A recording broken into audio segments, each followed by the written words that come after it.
खुशियों का त्योहार दीपावली धूमधाम से मनाया गया, लेकिन एक गांव ऐसा भी था जहां यह दिवाली आखिरी बार मनाई गई। आप सोच रहे होंगे कि आखिर ऐसा हुआ क्यों? और तो और मध्य प्रदेश में कद्दावर नेता गोपाल भार्गव लंबे समय तक मंत्री रहे। ये बात अलग है कि अभी वो मंत्रिमंडल में शामिल नहीं है, वो भी उन्हीं का इलाके का गांव है, उसमें वो शामिल भी हुए। तो गोपाल भार्गव जिस दीपावली पर्व के कार्यक्रम में शामिल हुए, वहां कभी दीपावली क्यों नहीं मनेगी? ये वाकई जब मुझे भी ये खबर आई, मेरे जो हमारे संवाददाता ने भेजी, तो मैं भी अचरज में पड़ गया। लेकिन इसके पीछे एक विस्थापन का दर्द भी है, मार्मिकता भी है और एक जुड़ाव भी है गांव वालों का कि उन्होंने भी अगर आखिरी दिवाली है तो किस तरह धूमधाम से मनाई, मिलजुल कर मनाई। गोपाल भार्गव उसमें शामिल हुए और स्वयं भी एक तरीके से विस्थापन का ही दंश झेल रहे गोपाल भार्गव ने क्या कहा, यह आपको बताऊंगा। नमस्कार, मैं हूं भुवनेश सेंगर। देख रहे हैं आप दिल लपेटा। वीडियो अंत तक देखना बेहद दिलचस्प है। अच्छा लगे लाइक करना, शेयर करना, सब्सक्राइब करना। तो दरअसल मैं आपको बताऊं, ये जो आप तस्वीरें देख रहे हैं, ये इस शुरुआत में भी देखी और अभी भी देख रहे हैं, ये दरअसल सागर जिले के रहली के पटना मोहली गांव की है। यहाँ पर दिवाली मनी धूमधाम से, सभी लोग इकट्ठा हुए, लोगों ने दीप जलाए, दीपावली सेलिब्रेट की, उसके बाद अन्नकूट बनाया, गोवर्धन पूजा की, धूमधाम से दिवाली मनाई। लेकिन ये आखिरी दिवाली थी। इसके बाद इस गांव में कभी दिवाली नहीं मनेगी, क्योंकि ये गांव रहेगा ही नहीं। साल के आखिर तक गांव खाली हो जाएगा। क्यों? मैं आपको बता दूं कि सागर का जो रहली है, वहाँ के कई गांव हैं। नौरादेही अभयारण्य जो है उसे टाइगर रिजर्व घोषित कर दिया गया है। इसे 20 सितंबर 2023 को टाइगर रिजर्व घोषित किया गया। तभी से लगभग 93 गांव हैं जिन्हें यहाँ से विस्थापित होना है। विस्थापन की प्रक्रिया चल रही है, सिलसिलेवार है। ऐसे में इस गांव पटना मोहली गांव, यहाँ पर जब विस्थापन, चूँकि इसकी जो डेडलाइन है वो इसी साल 2024 दिसंबर तक की है, तो ये आखिरी दिवाली है। गाँव वालों ने सोचा दिवाली आखिरी है, मिलजुल कर मनाते हैं, गोपाल भार्गव को बुलाते हैं।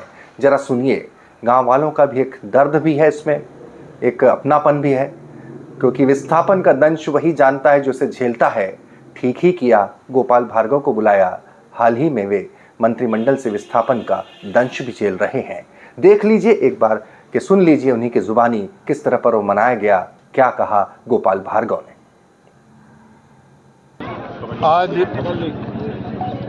मेरे क्षेत्र के इस अभ्यारण्य में स्थित नौरादेही अभ्यारण्य, जो आजकल वन्य प्राणी अभ्यारण्य हो गया है और इसका नाम भी बदल के रानी दुर्गावती अभ्यारण्य हो गया है।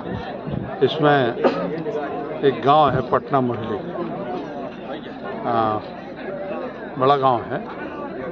इस गांव के लोगों का विस्थापन होना है। अब ये गांव जैसे क्रमशः विस्थापन हो रहा है, तो विस्थापन में ये गांव भी है। तो कुछ दिनों के बाद, जैसा कि वन विभाग के द्वारा बताया गया है कि कुछ समय के बाद, इसी महीने 2 महीने बाद इसको सबको जाना है। तो मैंने आज इसी दृष्टि से कि बहुलता में यादव समाज भी है, हरिजन समाज भी, और भी समाज हैं, तो मैंने इसी दृष्टि से कि हमारे विधानसभा क्षेत्र का आखिरी गांव है। इस तरफ देवरी क्षेत्र है, इस तरफ नौटा देवीरा क्षेत्र में चला, तो होने का गांव है। तो मैंने सोचा सुदूर गांव में आज हम जो कार्यक्रम है अन्नकूट का भी और गोवर्धन पूजा का भी इस गांव में करेंगे। हमारे मुख्यमंत्री जी भी कर रहे हैं, राज्य शासन भी, मंत्री भी, विधायक भी, सांसद भी, अनेकों स्थानों पर जहाँ भी उनके लिए। लेकिन मैंने सोचा कि घर पर करने से या मोहल्ले में करने से अच्छा ये है कि कोई एक ऐसा गांव, जो एक चुनिंदा का गांव, जो अब चूँकि यहाँ के लोग हो सकता है कि अगली दीपावली तक इनके लिए इस गांव में अब वो अन्नकूट का पूजन करने का, गोवर्धन पूजा करने का अवसर नहीं मिला। तो इस गांव में मैंने सोचा कि उपस्थित होकर लोगों से संवाद भी करेंगे, चर्चा भी करेंगे। जिन लोगों के क्लेम अभी पेंडिंग हैं, विचाराधीन हैं, या फिर जो लोग पात्र थे किसी कारण से अपात्र कर दिए गए, ऐसे सारे लोग को बुला के उनकी समस्या सुन के उनको पात्र करवाना, उनकी राशि जो कुछ भी हो उनके खाते में डलवाना। एक ये भी था कि गांव की जो ये विस्थापन की समस्या है ये हल हो, और दूसरा हमारी जो पारंपरिक सैकड़ों हजारों साल पुरानी परंपरा है ये।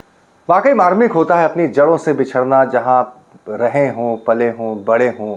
वो खास तौर पर जब गांव का मसला होता है तो गांव विस्थापन, मैंने जो बड़े बांध के विस्थापन की त्रासदी को बहुत गहराई के साथ कवर किया था।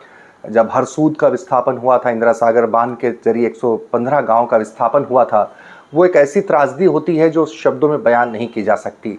लेकिन इसके बावजूद भी माना है कि सबको बिछड़ना है, आखिरी दिवाली क्यों न साथ मना ली जाए। वाकई एक अद्भुत सी मिसाल है, एक ऐसी खबर है जो आपके जज्बात को छूती है, या यूं कहें कि ग्रामीणों के उस जज्बात को बताती भी है जिसमें गांव की एक एकता, गांव के भीतर उल्लास और गांव का जो जुड़ाव है वो आज भी इस दौर में भी आपस में कितना मजबूत होता है ये बताती है। लगभग 93 गांव हैं एक एक करके, जहां की जब भी होगी उनकी दिवाली वो भी आखिरी दिवाली होगी, क्योंकि रहली, मैंने जैसा बताया था कि रहली के नौरादेही अभयारण्य को टाइगर रिजर्व का दर्जा दे दिया गया है। खबर अच्छी लगे तो सब्सक्राइब जरूर करना।